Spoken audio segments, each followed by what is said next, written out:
So, I'll start every class. Anybody have any questions? Yes.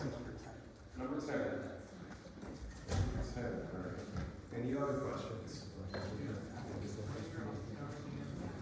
My office hours? Okay.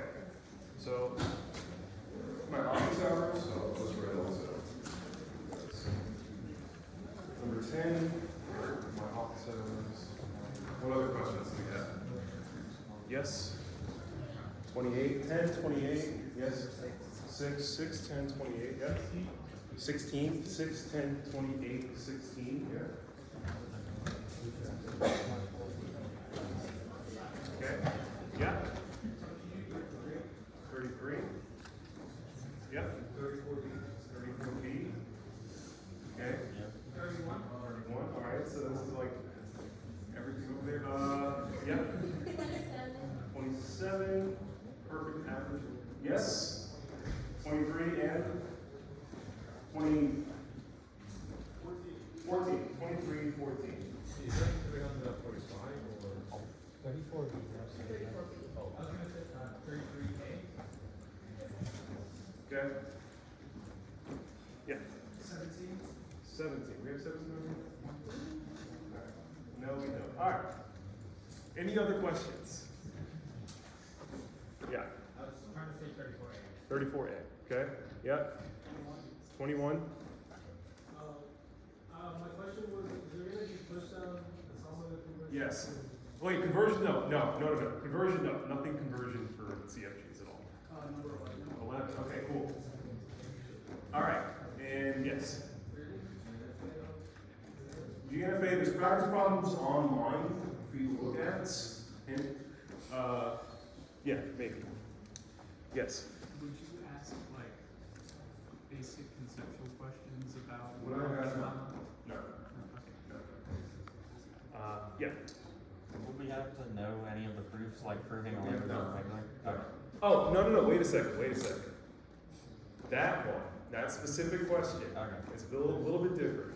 So, That's in proving the language. remember, proving that a language is regular just requires you to show that you can produce a DFA, an NFA, or a regular expression that represents it, right? So that is a proof if the language, that proves the language is or is not regular.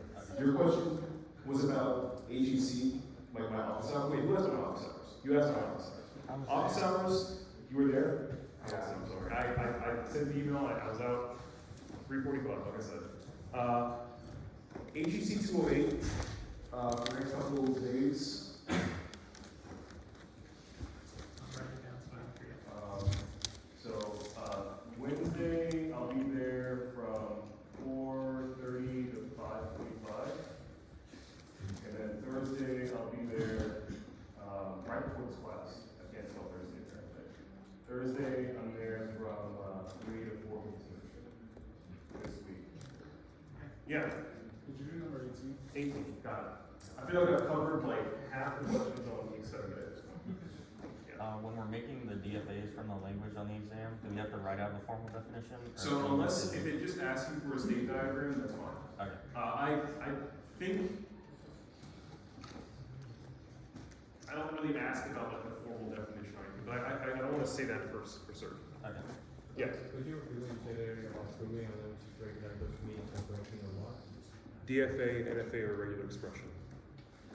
Okay, let's start gathering. Okay, so we have some order to this. I just gotta pull the questions up so I have them on hand, and we'll just talk through how we solve them. Any other questions about like logistics things? Yeah. Potentially something related to GNFAs, so regular expression conversion from DFA, and then NFA to DFA.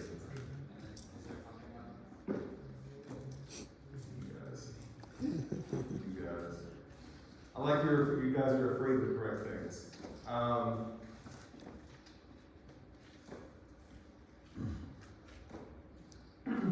That's my answer. I can't say for sure. What I'll say is it's really hard to grade pumping questions. How about that? That's about the extent of. Let me just pull this. Okay. first question we have, I think, is number 6. So 6 says, show a state diagram for a DFA. W, such that W is not in 0 star, union 1 star. Okay, so that's the DFA, right? So the way I describe these not questions, you know, if you're looking to solve these ones, is write out what this looks like as, you know, the language that it's trying to accept, not necessarily the language that you're trying to, you know, reject, right? Because right now this is saying W is not in 0 star, 1 star. Is the opposite of W is in 0 star or 1 star, right? So let's break this down into its 2 constituent languages and then go from there. So let's go working backwards. 0 star should be like a DFA we can write pretty easily. That's something that looks like this. This is an accept state. Remember, if we have a star, it means 0 or more repetitions of 0. And then if we see a 1 from here, we would reject this. And at this point, we would reject anything we see here. This means we've seen a 1. So this is the DFA representing 0 star. And then the DFA representing 1 star would be the opposite of that symbolically. So we have a looping 1 transition to the right of 0, loop on 0 or 1. And then from here, the question is, okay, well, how do I assemble this? Well, we don't get the convenience of being able to write an epsilon for kind of thing going on. So what we need to do is kind of create a singular state over here that represents, you know, where we would start. And we need to figure out, well, originally, this would accept on a 0 or 1 there and accept in that state, right? So now I have 0, 0 star, 0 star, case of the stars in both cases here. And then I will accept anything that starts with a 0 and continues repeating zeros. As soon as I see a 1, you know, I know that this is going to be rejected. That's not meeting the requirement of 0 star. And then this 1 star branch down here is, you know, not satisfied in this one. So this is the opposite way. This is a DFA that represents W is in 0 star or 1 star. So in DFAs, to create not in that language, all you have to do is take what was previously an accept state and change it to a rejection state, and change all your rejection states into accept states. So I don't have an erasable pen here because I'm stupid and I drew this. You want the pencil? That's not going to solve it. I'm going to do something kind of silly looking. I'm just going to shade this in so it's very clearly just a single, very darkly drawn line, not 2 lines representing an accept state. Don't get confused about this. These are 2 accept states now, and these are rejection states. So we'll just say that the shaded in states here are non-accept. And this clarifies. Now, I understand where your confusion might be coming from, because looking at the solution on, you know, this particular guide, it shows 5 states with that 5th state being an accept state. That 5th state, you can merge these 2 states trivially, right? Put these 2 together and have the 0 transition go to that and 1 transition here going to that. Technically, at that point, you're in the same state regardless. You're already accepted. Yes?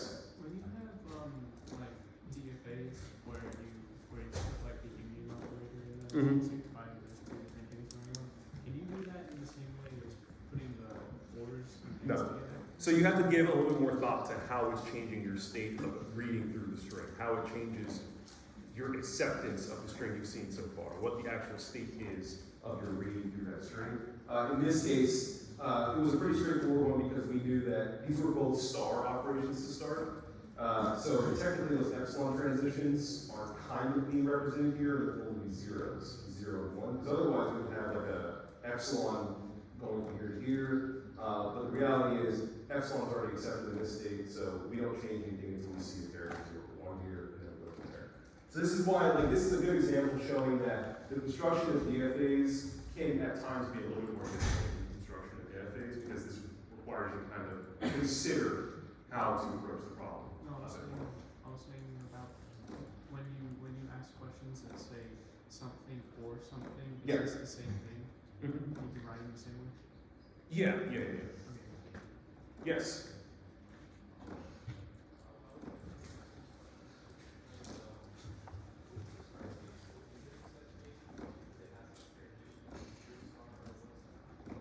So the start state was an exact state previously, before we put the signs.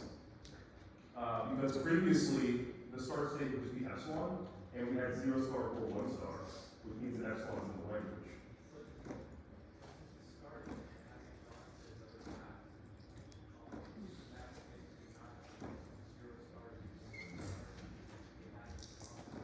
No, that's irrelevant. So think about what 0 star or 1 star means. What each one of those two things mean. They both have epsilon in the language. So it's like the set of strings over the zeros, I think, right? Yeah. Yes. Do we have to merge states whenever possible? We have to merge states here.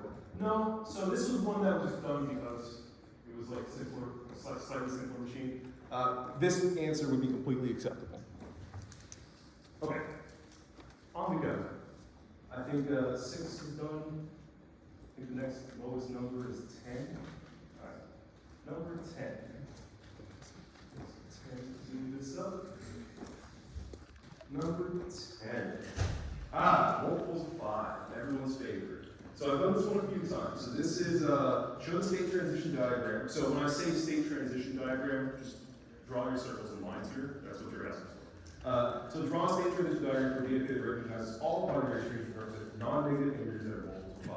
So what is this DFA in the solution given you guys? It is a 5-set DFA that represents the output of the modulo operation over an arbitrary binary string. You accept when that remainder is 0. We've done this problem quite a few times in class. I'll draw out kind of like the start of how to do this. Remember, modulo has a number of states equal to whatever the second term is. So if you have, you're trying to figure out something divisible by 5, you have to have 5 states to capture the modulo operation. I typically label these states, the remainder as you're reading through this. And then the rest of this problem is considering 2 things here. So the binary number and how it changes as you add values to the right-hand side of it, because we're going from most significant bit to least significant bit as we read through. We're essentially doubling the value of the string every time we add a 0 to the right-hand side, and then we are doubling the value of adding 1 whenever we put a 1 on the right-hand side. So we are essentially encoding a function on 0s and 1s. So if you see a 0, our value changes by 2x. If you see a 1, our value changes by 2x plus 1. Right? So all you have to do is model how does that remainder operation change as my value changes. And you can just think about it as binary numbers representing 0, 1, 2, 3, and 4, and then consider how those 0s and 1s change how you map this. So you're still capturing the remainder divided by 5, but if I'm in state 0, I have a binary number of value 0, which is just 0. Where do I go from here? Well, if I multiply my number by 2, it's still 0. If I multiply by 2 and add 1, I'm over here. And you just follow this operation all the way through. So this is on a 0, this is on 1, Q2, this will go into state 4, 0, this will go into state 0 on 1, and then 3 when doubled would give you a remainder of 1. Then we'll double and add 1, you have a 1 here, and then Q4 doubled would be 8. When we're divided by 5, it gives you a remainder of 3.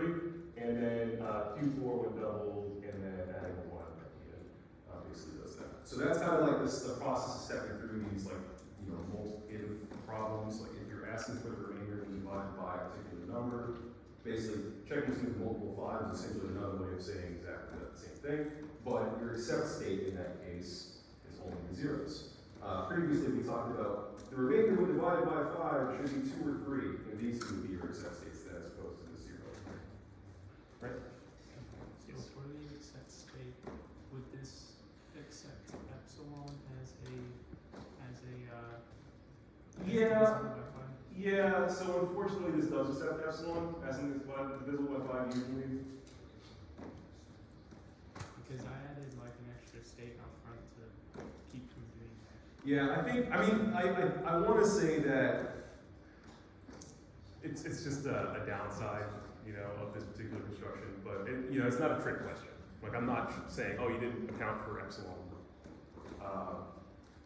this one is like a crappy one for that because, you know, if you put a 0 as the first element, it's like, okay, we'll stay in the same state. So it's like, is the question like an empty state equal to 0? Or is it only 0 if it's equal to 0? So that's a good question. You know, I will clarify the question I asked that process. Okay. So we did 10, 6, 11. Oh, only one number. Alright. Number 11. Does that? No, alright. Let's go to number 11. So 11 says, let M1 be the DFA that recognizes all binary strings that contain odd or 0. The M2 be the DFA that recognizes binary strings that are all odd or 1. DFA, oh, produce the DFA Cartesian product. Okay. Cartesian product problems take a bit of time. I will come back to this one. So I'm going to leave some space. I'm going to go ahead to number 14. So this is a very simple Cartesian product one. If I have to do a more complex one, that'll cover this one as well. Yeah? Where does it mention Cartesian product? So, it doesn't explicitly mention Cartesian product, but the way that the language is described, so the problem says,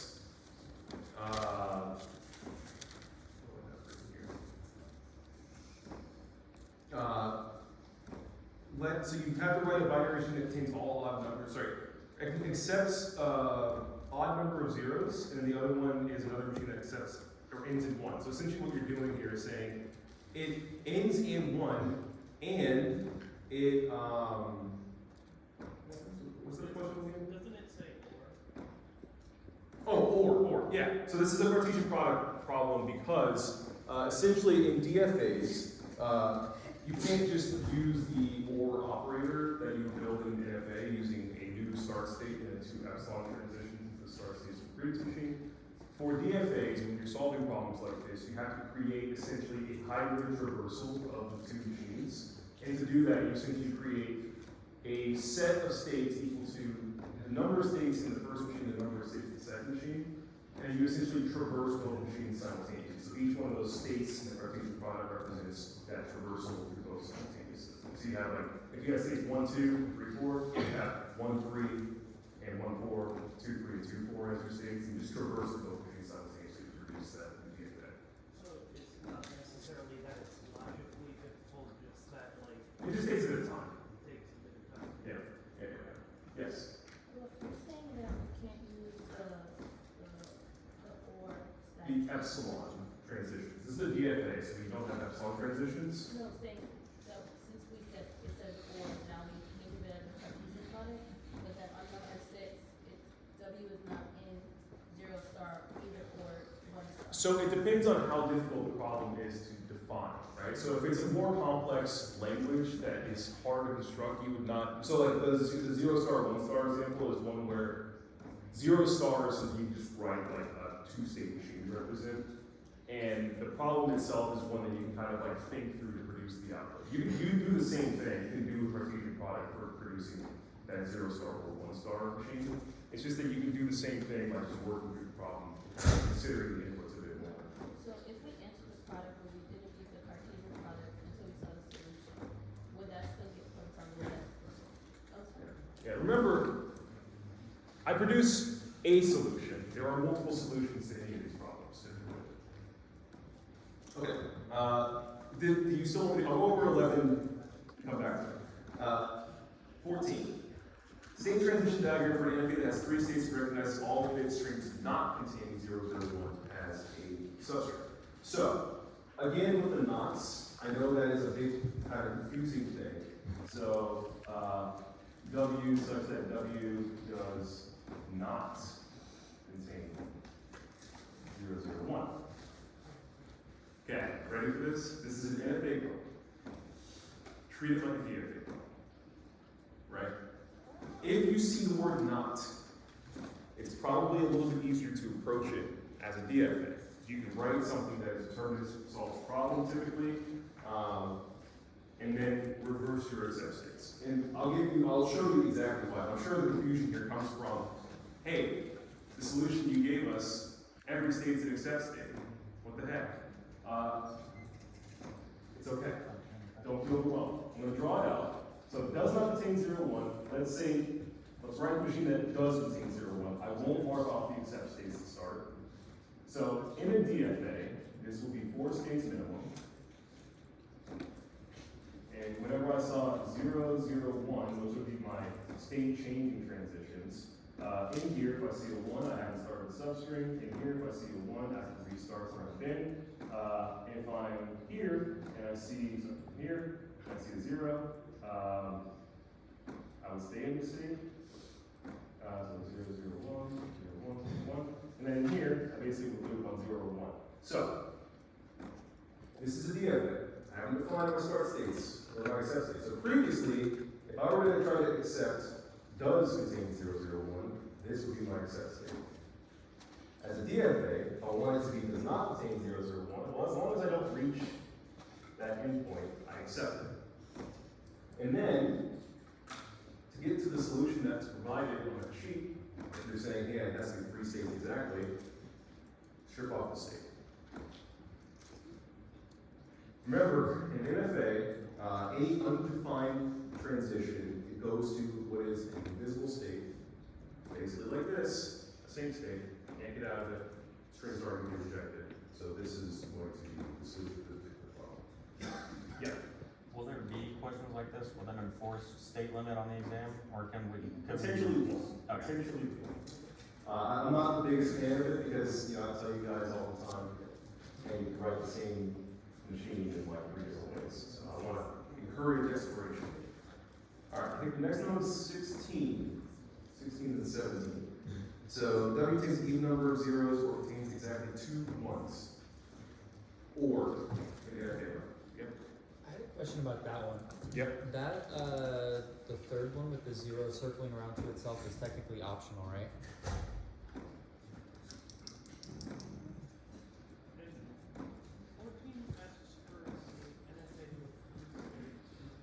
Yeah, so that was, I said that. You strip away the state on the far right. So your question,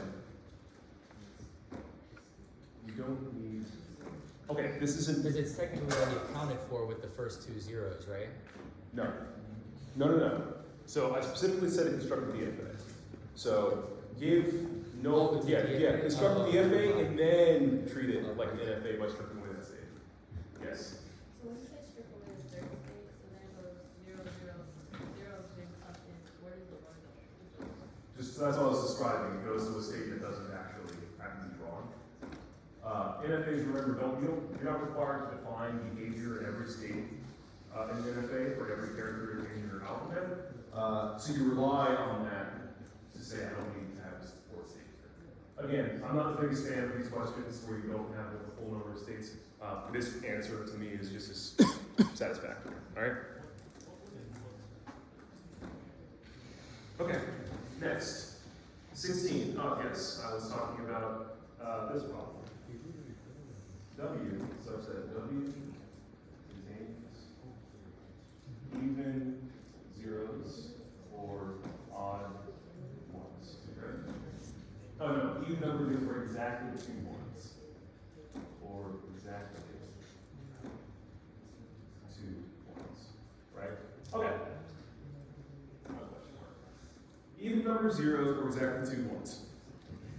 So this is an OR problem in an NFA. So rules are a little bit different here. We get the ability to use the union operator between 2 languages. Very trivial. So all these problems require you to do is construct an NFA representing this, an NFA representing this. So even number of zeros is called call this one N1. So any number of zeros is NFA that puts something into this, has two states, goes back and forth on a 0, and loops in the other states on 1.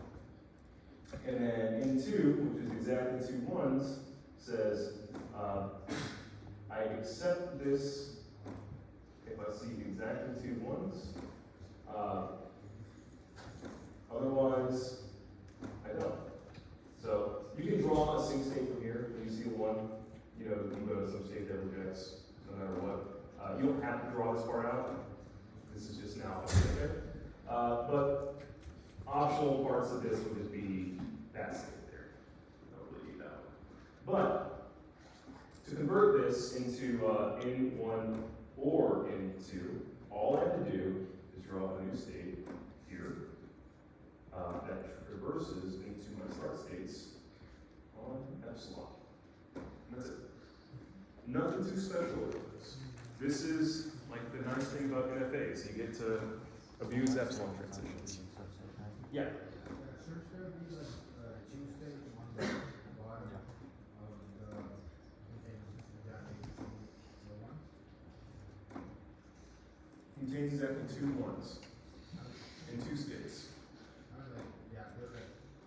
I look at the that it shows Tuesday, so I'm just doing that. So, first thing I'll say is this. If you need to count 2 of something in a state machine, you need minimum 3 states to count. You've seen 0, you've seen 1, you've seen 2. That's that 2 one, that third state is like the one that is basically saying, hey, I've seen the 2 ones. Oh wait, is this backwards? Did I say it backwards? Oh no, exactly 2 ones. This is the only state that can accept that point if you're looking at into, right, the second half of this problem. Sorry, did that answer your question? Yeah. Okay. Alright. Yeah. Why do you need the same state here? You don't. Okay. Yeah, I just drew it because I was just drawing. Just written. Cool. Alright, next question is, 17. Look at that. We're cruising through it.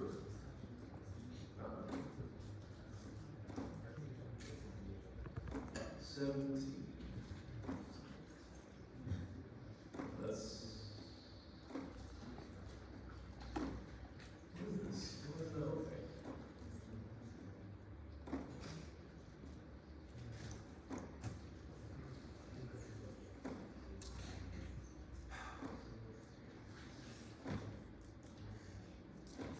Yo, that horse is horrendous, guys.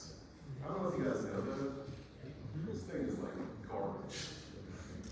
Alright, 17, correct? Is that what we said? Okay. 17 and 18, actually. Okay, we'll just fly through these. 17. So 17 is asking for the union of 2 languages, W where W contains 1101 as a substring, and W where W does not contain the substring 000. So similar construction as the previous one, you write out the 2 NFAs. In this case, W contains the substring 1001 is a pretty straightforward one. So 1 0 0 and then 1. Loop here, so 1 0 0 1, so loop here on sigma, loop here on sigma, and then here we have our other machine, which does not contain the substring 0 0 0. Again, does not contain, think DFA. Write the DFA for that first. So does contain 0 0 0, and then flip your states. So just don't write out the exact states to start. So 0 0 0. So this would be my accept state there. I now have to make sure I fill in everything else. So if I'm going to 1 here, so I'm looking for 0 0 0. So basically any 1 pushes me back to my start state, right? So I see a 1, I go here, I see a 1, I go here, and I see a 1, I go here.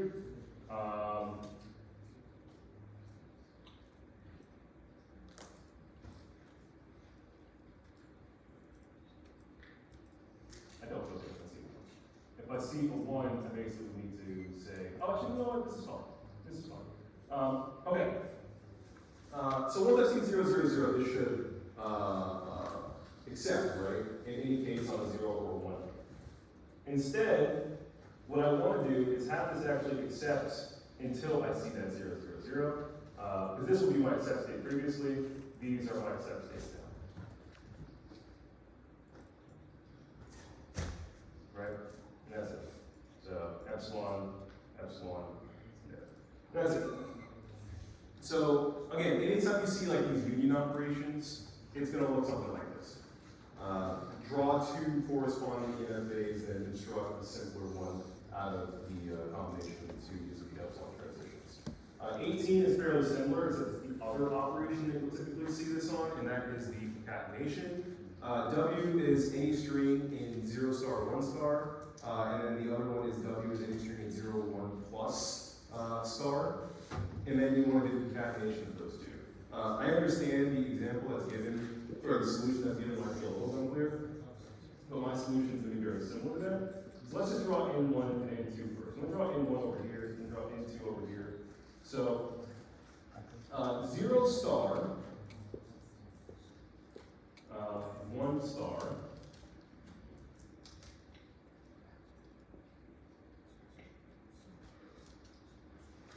looks something like this. Right now, I'm not going to draw these sets yet because yes, there are both accept states here. This is an NFA already. This accepts 0, 1. Both these are accept states in that traditional machine. I'm not drawing the accept states because I need to have the other machine drawn first to be able to draw out like what's actually accepted.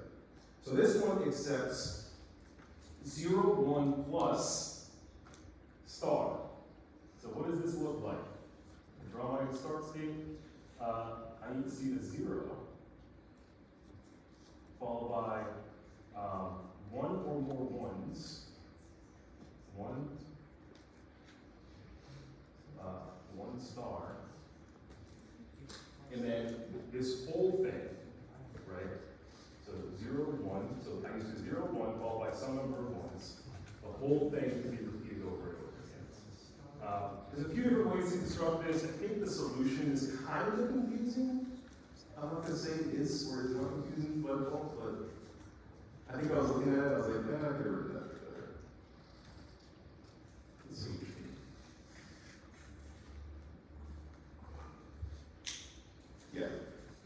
Yeah, I think this was a bit more reviewed than it needed to be.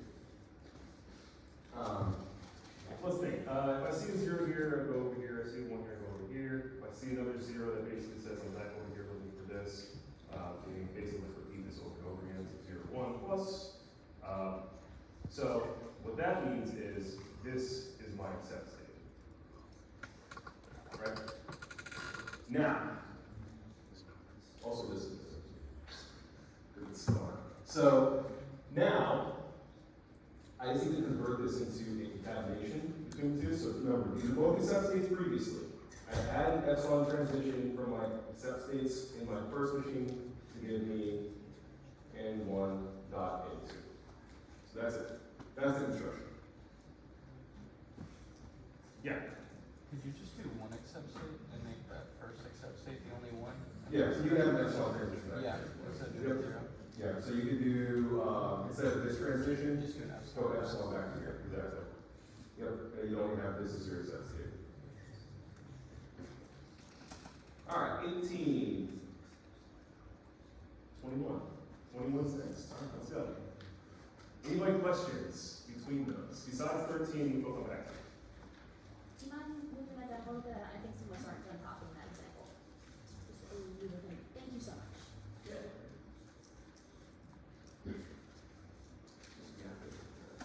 That's great. Alright, 21 says, my favorite color is blue. W contains 1, 0, 1. W contains 1, 0, 1, 0 as a substring. This is asking for a regular expression. Alright, regular expression holds. You gotta use word root equals. So W such that W contains this. Okay. Like I was saying before, once you have a good grasp on NFAs and regular expressions, you'll see kind of a relationship between them. So I think we actually might have already drawn this already. I guess not. We did. So, if you don't understand how to construct regular expression, sometimes it's just as easy as drawing the D or the NFA and then trying to figure out what the regular expression is that represents it. W contains the substring 1010. It's essentially the same as saying something at the beginning, something at the end, somewhere in the middle, 1010. So if you want to think about those words in terms of RE, it looks like this. Right? So sigma star 1010, sigma star. So some arbitrary number of characters, I don't care how many, as long as they're in the alphabet, zeros and ones, followed by that substring I'm looking for, followed by some number of zeros and ones. That's it. I cannot break this one down any more than that, because you have to understand these are just wildcards, some number of zeros and ones. As long as somewhere within that string you have 1010, this will be accepted. That's it. Yeah. And we can use that sigma in any of the regular expressions. Yeah. Sigma star is like quite powerful. Be careful that you don't accidentally bring in strings you don't want to. Yeah. If you're asking for a language description on the test, are we allowed to use regex to describe a language, or do we have to use like A to the N, B to the N, or can we like A star, B star? I'll try to make sure the language is consistent. Typically, I want the language description either in English or like that little this thing, like either A to the N, B to the N, or W such that W satisfies something. Like those are typically what I'm saying language description as I'm looking at. This is explicitly a regular expression as Well, I'm more talking about because like there's some languages you can describe with regex because they. Yeah, very easily. Yeah. But yeah, I understand. Alright, 23 is the other regular expression problem. W has a 0 in every option. We did this one in class last week sometime. W has a 0 in every odd position. Alright. Couple ways to look at this one. So think about first, how long does a string need to be? Right? If it doesn't have an odd position, that's fine. Basically, like the empty string would be accepted because if there's no characters, that means that there's still a 0 in every odd position. Right? So we got you there. But arbitrary length. As long as the zeros are in odd positions, it can be an arbitrary length. So what does this look like then? A couple ways to construct it. You can construct it so that you think about forcing 0 into odd position and then going from there, or enforcing the structure, this repeated structure, first. So this answer looks like this: 0, sigma, star, and then 0 Union or epsilon. So let's talk through what this is saying. 0 or more repetitions of a 0 followed by a character, right? Meaning the shortest possible string ignores this. So essentially I'm saying I can have 0 or empty string. So this accepts epsilon, right? And then if I'm concatenating some number of pairs of digits ahead of that, I can basically replace the second half with epsilon and I have an even length string. Or I can replace the second half with a 0 and have an odd length string, and that 0 will always be there. But basically, I'm just going to repeatedly insert a 0 at an odd position, followed by some arbitrary character inside of my alphabet, and do this repeatedly. And choose to keep it either even by picking the epsilon here, or odd by picking the 0 and forcing that 0 into an odd position. So you can also flip this. So basically say 0 over epsilon followed by sigma 0. That's the other option. Yeah.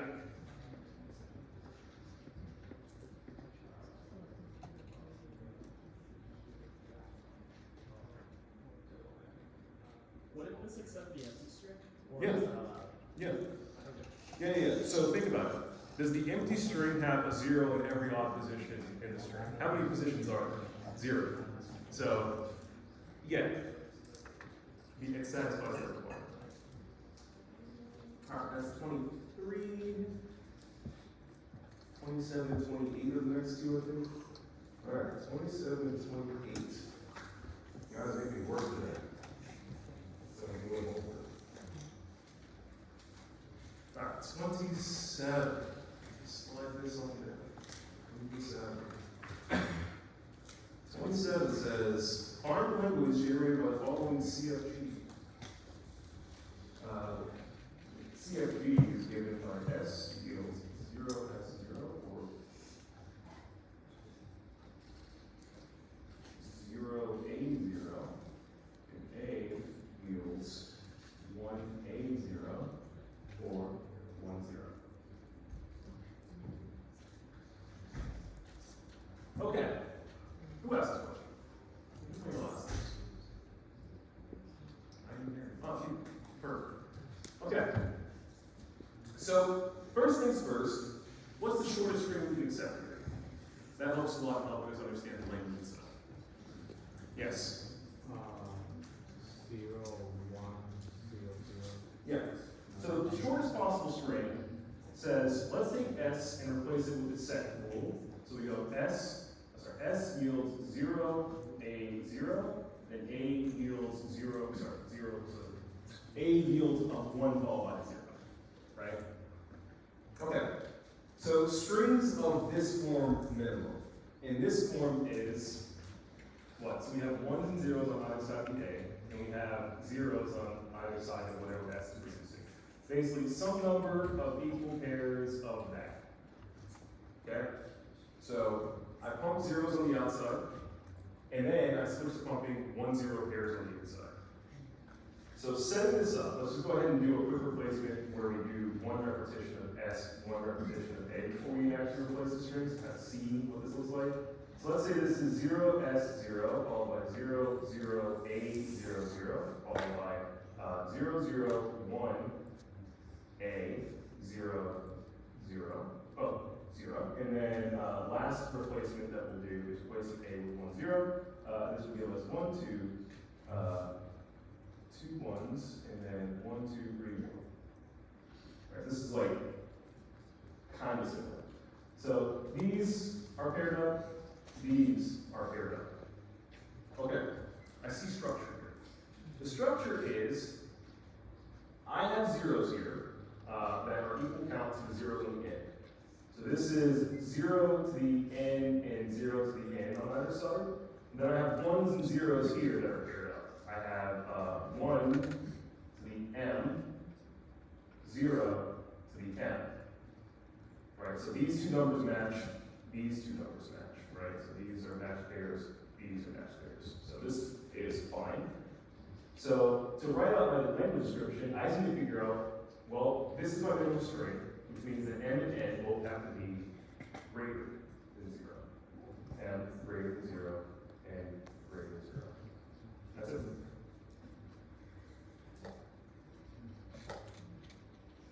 Any questions on that? Yeah. You also accept 0 m plus n on the end instead of 2 zeros, or no? 0 m plus n instead of 2 zeros. Yeah, like if you got rid of that last 0 and just put like a plus in between the m and the n. Oh, yeah. So yeah, you could write this in a different way. You say 0 to the n, 1 to the m, 0 to the p, and then here's the definition. You say m is greater than 0, n is greater than 0. P is equal to n plus n. Okay. So that's fine too. I can do math.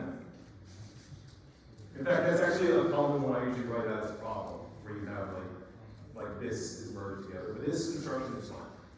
So yes. It's supposed to be m and p is greater or equal to 0. I'm trying to say it shouldn't be m is greater than or equal to 0 and n is greater than or equal to 0. No, not greater than or equal to. So you figure that out from doing the minimum possible string. So here you see no epsilon. Epsilon is not accepted by this grammar whatsoever. Minimum possible string is replacing S with 0, A0, and then A with 1, 0. That gives you this. So epsilon is not accepted. If epsilon is not accepted, you can't have 0 to the 0, 1 to the 0, 0 to the 0. That gives you epsilon. So yeah, greater than or equal is not the solution. Looking at question 27, it says m and k is greater than or equal to 0, so we apply and On question 20, oh, that's right, okay, yes. Yeah, there was a mistake on this. I don't know how that got in here. There was actually, I know exactly how this got in here. There was an answer. So this is like the same pool of questions I gave you guys for your CFG practice, and I forgot to fix it when I pulled this back in. So yes, that is a mistake on the exam 1 review solutions. But this is the proper answer. Is that wrong? 28. 20. Wait. 28. Parse tree. So wait, what part of 28 you guys want? Not A, right? I think it's A and B. A and B. I'll just tell you right now, I'm not going to ask you for a parse tree. It's going to take forever for you to draw. What about left and right derivations? But yes, the left derivation and right derivation, excuse me. Okay, so 28A asks for a parse tree. Just look in the book, it gives a good example of parse tree. I think that drawing parse trees is like not particularly useful because our derivations kind of show exactly the same thing. Essentially, you just show like exactly the parse trees that we showed on the slides. Just draw it out to the water rule to kind of do the derivation. Part B says show the leftmost derivation for this thing. So our grammar here is given by E yields E plus T or T, and then T yields a term cross factor or factor, and then F yields expression or A or T. Alright, so part B is asking for A plus B plus A, the leftmost derivation. Basically, what the leftmost derivation means is like apply the leftmost rule that actually does this repeatedly. So typically, when you show like a parse tree for something, it's like the highest level, just how do you apply the rules. Leftmost versus rightmost just is the order that you actually resolve the variables. So by picking the leftmost parse tree, you basically are trying to resolve the leftmost variable in the current state of your string as you're doing the derivation. So we start with E. E yields, in this case, E plus T. E plus T, we replace E with something. So we're trying to get to A over here, right? So the term is what we have to replace it with. We replace E with the term, so we have T plus T. Then we replace this left T with F plus T. And then we replace F with A. So A plus T. Now I have to go the same process for T. So A plus T is going to yield A plus F. And then I replace F with this parentheses expression on the inside. So A plus E. And then I replace E with, let's see, I need A plus B, right? Or B plus A. So I would replace that with E plus T. So A plus E plus T, and then E plus T, I replace E with T. T plus T. And you keep doing this all the way down, so now T is replaced with F, and then F is replaced with E. So A plus F plus T, and then replace F with B. So A plus B plus T. You do the exact same thing for the last A. You have A plus B plus F, and then equals A plus B plus A. That's it. So it's just applying rules repeatedly. Yeah. Shouldn't you for A plus T of this just say T equals T times F, and then just do from there? I don't want T to be, I don't have multiplication here anywhere. A plus B plus F. Yeah. So the meaning of the parentheses around the E is literal. Oh, yeah. Right, so those are actual parentheses. We're actually drawing, yeah. Yes. If we were asked a question like this on the test, do you think we'd have like the formula for like what it like equals to, like E plus T? I mean, we have the formula.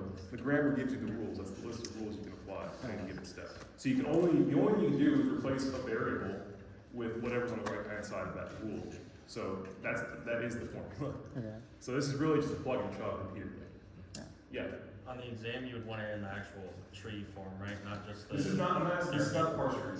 Or did it ask for parse tree? Oh, was it just Yeah, left that's us not there? derivation, so this is Oh, okay. derivation. Derivation is repeated applied rules, whether it's Yeah. called production, if you wanna call it that, it's just doing exactly this. Okay. Yep. Are we allowed to skip steps? Like, are you okay with us going straight from like T to B? or T to whatever? F to B, yeah. Okay. Yeah, so if you're doing that though, so syntactically speaking, so this versus this. So this means applying multiple rules simultaneously Okay. to go from point A to point B. So if you're applying more than one rule, use that instead. Thank you. Yep. If you're doing the right most derivation, you start with the parentheses previous.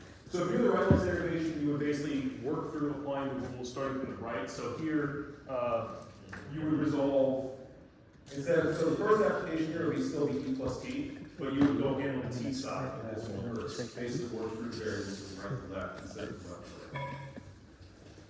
So that's what it is. This is an ambiguous one, so you would get to the same answer and generate a different parse tree if you want to actually visualize that parse tree, but, you know, you're gonna have the same output. But yeah, it is ambiguous grammar. Okay. So yeah, you didn't see the steps, but. Oh, you said that one be ambiguous, never mind. I was gonna ask if we would have to prove that a grammar is ambiguous. Man, you guys are like, how hard do you think this is? Hey, look. To answer that, the harder I make it, the more work I give myself. So I have what, 33, 31, 33, and 34B, correct? Is what I have left? I think someone has 34 days. 31, 33, 34. And, okay, 31. 31. Here we are. Home stretch. Okay, convert following context-free grammar to the equivalent. Who did that? I did this one in class. Refer to notes from like someday 2 weeks ago. Hold on a second. You know that's gonna take forever. Who asked that question? Now I wanna know. I'm not gonna shame you.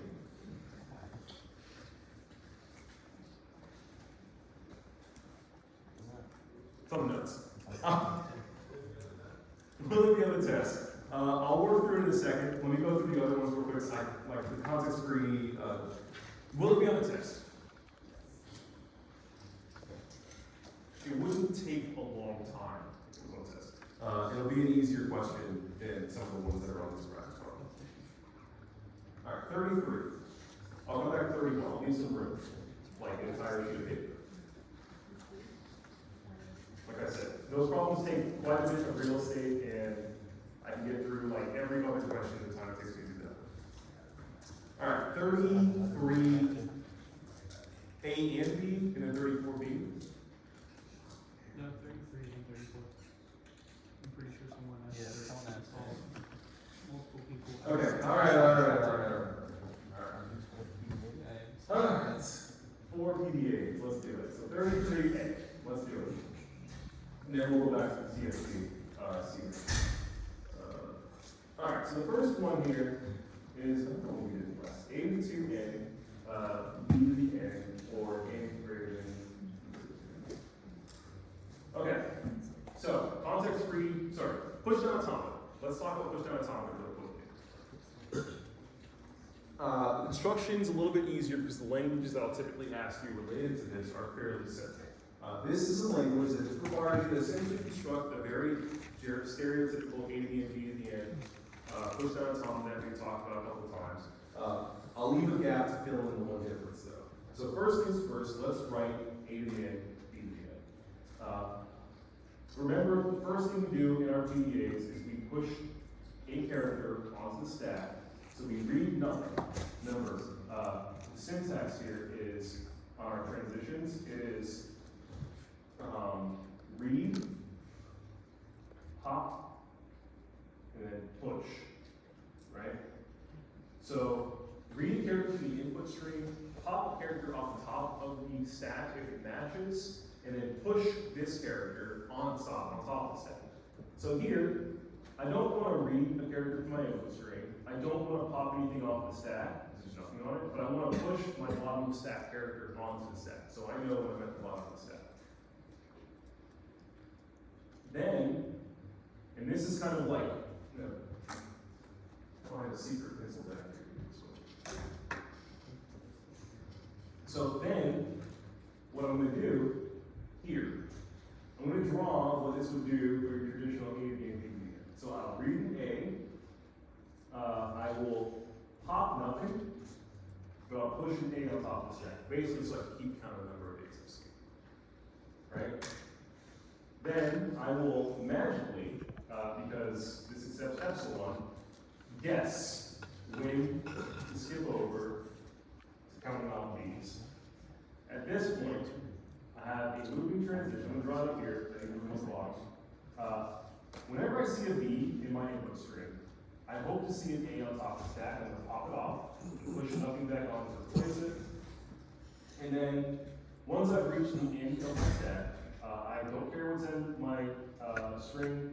I have the $sign character here, basically saying I'm at the bottom of the stack, I'm already done. Pop it off, don't push anything back on, and go to my set state here. Okay. Are you supposed to like bump two A's because it's A to the 2n, B to the n? Secret pen. So you make like a Secret pencil. That's exactly right. Why would I draw a pencil doesn't label like that? This is A, B, and G, B. Let's construct A, B, and sorry, A to the 2n instead. So, if I wanted to count off two A's for every B, I have a transition going out here, very similar to this one. Count off an A, don't pop anything off, push an A on. So read an A, push an A on top of the stack, but then read another A, and don't touch the stack. Right? That's it. That's the only difference. So, you add an extra state for every character you want to read off, but you only push one on. You do the exact opposite if I were to count off in the opposite way. If I had two B to the 2 in instead, A, B, and B to the 2 in, push every A on, count off one A for every two B's. Similar construction on the other state. Yes? So for this diagram, could we actually, instead of adding a state there, could we add a state to the B part instead? In other words, Yeah, so you can do this, you can do that. Exactly, exactly. And then every time, and then we pop two A's at a time. Yeah, exactly. So there's a few ways to handle the problem, but yes, something like either, as long as you're accommodating for that difference in some way on the stack, then you're fine. Okay, let's blitz through 33 and the other two questions, plus maybe Johnson. He left.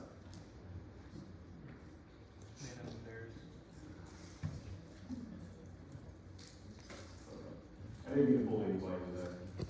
Did I bully you? No. Don't say yes. Just don't answer.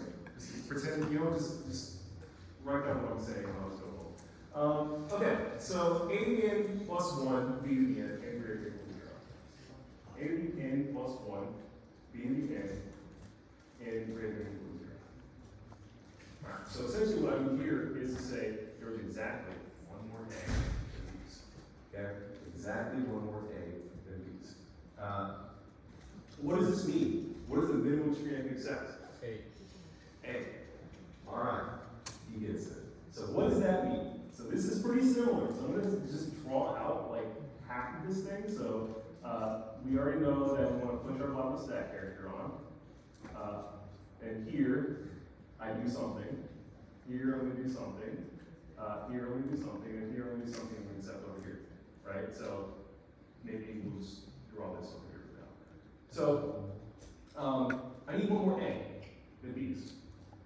So to handle that, I'll do very similar to what I had originally. Whenever I see an A, don't copy anything, push an A on top of the stack.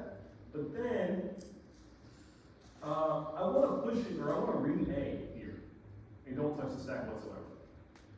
Required, if you will. I did it in reverse all the time, for it should be the same thing. What? You can first read the character and don't push anything to the stack and then do the loop and it's the same thing. Yeah. Yeah, that's fine. That's fine. Remember, you guys have probably like an infinite number of push at a time that represent exactly the same function. points about this one? Okay, on we go. 2 more to go, and then we'll go back and revisit the ones that's fixed. 34. 13. Yeah, There's an error in the answer key for that question. of course there's an error.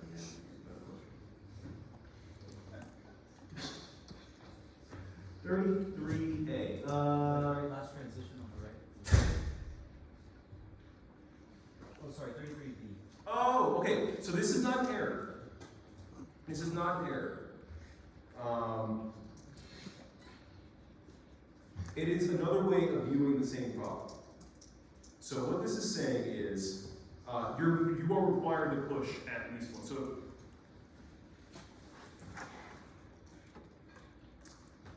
saying words over here.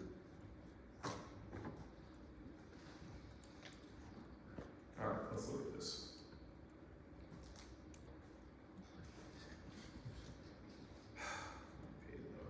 Okay. I guess it's time to buy a new laptop, guys. It sucks. My HDMI port is like, sick. Cool. All right.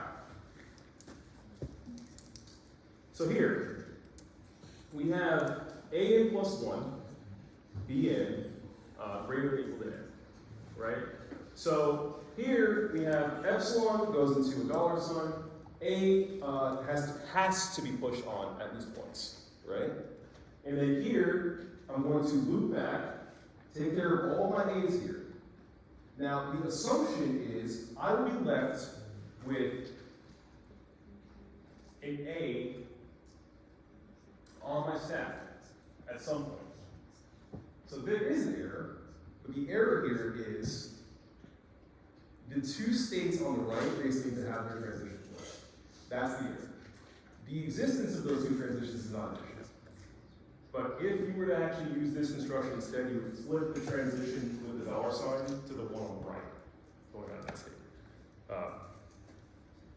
Good question, actually. Paying attention. Yeah. So do you need that second transition where it forces you to push 1A? Because then if you don't have that, when you get to the end, you wouldn't have A pop. So it's stop. But you do it here. So essentially what you're saying is, so I can draw it, but like, let's talk through it here. So this requires that you have at least an A in your input string, right? Remember, minimum string here is an A. So there's an error. The error here is that you'll never see that A, or you'll never see this dollar sign before you see that last A you're trying to read here, right? So the error here is this should be over here and this should be over here. So essentially, you'll get to the bottom of the stack, or rather, you get to that last A, but you won't have a B in your input string anymore if the character is actually accepted. Or if it's, Once you switch them, do you still need that second transition to be there?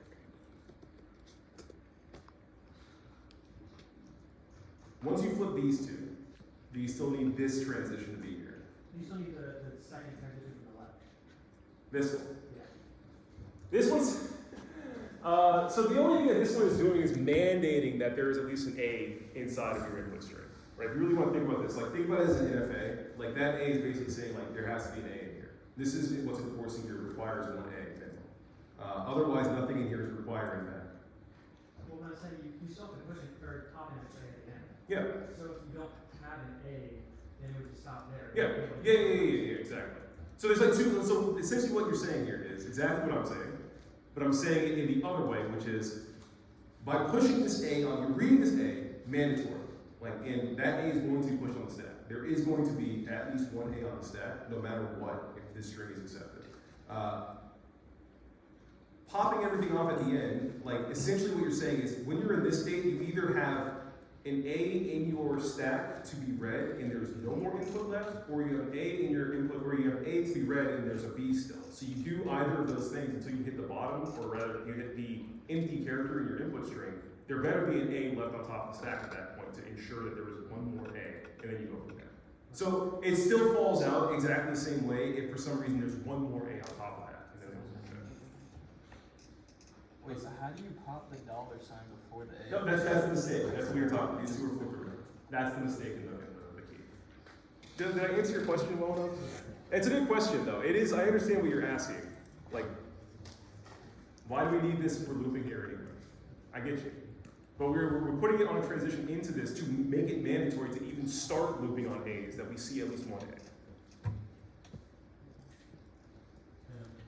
You have a question? No? Yeah? Unrelated to this, Yeah. if you had a conceptual question, I have difficulty with this, something like a palindrome, make a palindrome, something like that. Yeah. But is there a better method than intuition to solve those? For the palindrome question is now, are you talking about in the context of push-down automata or in context of frames? I guess both, but not specifically the palindrome question. That would just be an example of the type of question that requires more intuition or different algorithmic methods. Okay, so how do you go about constructing something to solve a palindrome problem? So palindromes kind of have rules of a particular form. So the specific rules that we use for those are things that have the same character produced on either side of the rule. Something like that. So this is the context-free language version of it. If you want to think about what these look like in a push-down automata, it's essentially like whenever you see the character you have, it's like this thing. You push in a character, like whatever character is in your alphabet, you push in the same character. So this, for example, on your looping transition as you're reading through it, whenever you read a 0, you don't pop anything up, you push into 0. Whenever you read a 1, you don't pop anything up, you push in 1. You non-deterministically guess where the middle of the string is. And then you do the opposite, pop off the 0 and a 1, right? So basically saying like, it needs to match the opposite order here. 0, I see the 0, I pop off 0, I push epsilon. I see the 0, a 1, I pop off the 1, I push epsilon, right? So it's the exact same thing in like the reverse. So this is like the generic palindrome kind of construction that you'll see for PDAs. Like essentially, you push in the 0 here, and you pop off the corresponding 0, you see it on the stack and the other way. The piano is blocking the PDA. Piano undefeated. That's gonna be like the story of my life. I saw another hand raised, trying to catch the hands before I go back to one more question. Scribble it up. No hands? Cool. I don't have enough time to write these two up. They take too long. I will show them. We will discuss them. This one's to load. So, for this one, it's just two of the kind of A and B constructions concatenated together, one on the inside, one on the outside. This one counts off 2 D's for each A, so this is what was discussed a bit earlier. So very similar construction, just break it into its constituent problems. Yes?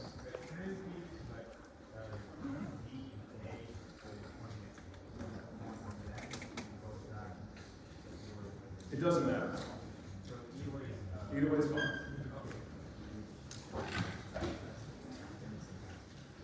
Any other question about that? Yeah. Yeah, I always do. Any other questions on the way out? Okay. If you have questions, come bother me. Otherwise, good luck studying.